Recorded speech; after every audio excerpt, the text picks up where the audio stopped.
So sooner or later we had to talk about Tuscany. Tuscany is the first concept of wine for Australians, and in fact for Australians and much of the world, Tuscany, the region in slightly central northern Italy, is their first concept of Italy.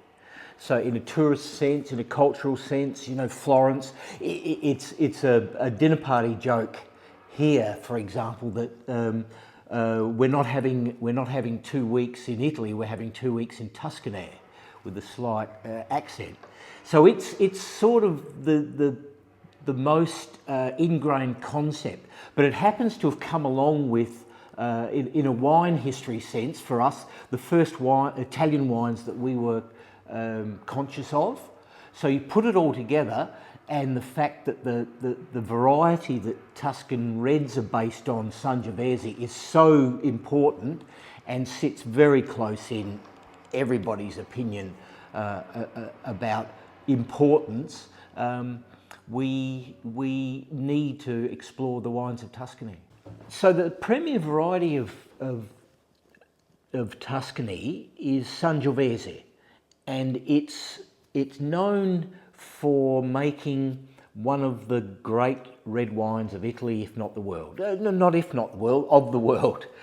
So it's a variety that's really well known in Australia and accepted. I knew it was becoming really well known when Jacob's Creek made a Sangiovese.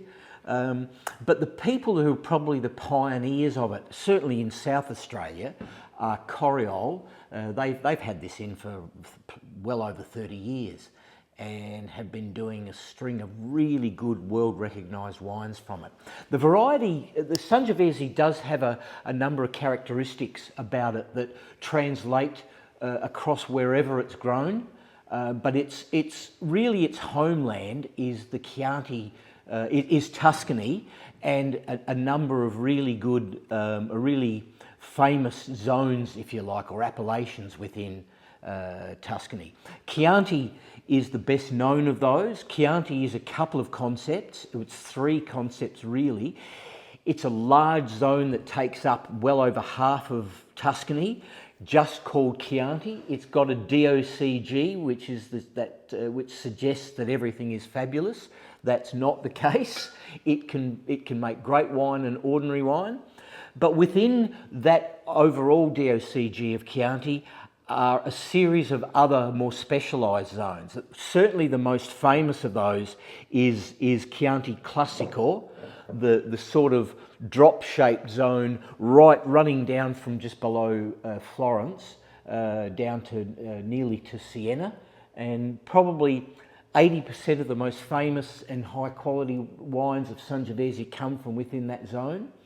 And then as you go further south in Chianti, where, funnily enough, where Sangiovese gets riper, there are twin zones at Montepulciano, not to be confused with the variety Montepulciano, but the most famous probably of all individual names of Sangiovese is Montalcino. Made famous by the Brunello of Montalcino. Brunello means the brown one. It alludes to a clone of Sangiovese. But it has a version called Rosso di Montalcino, which is, if you like, the introductory variety. That's where, if you really want to see the glories of Sangiovese, you become familiar with Chianti, more familiar with Chianti Classico, become familiar with its other zone, with the other zones of Chianti, and then have a serious look at Montalcino.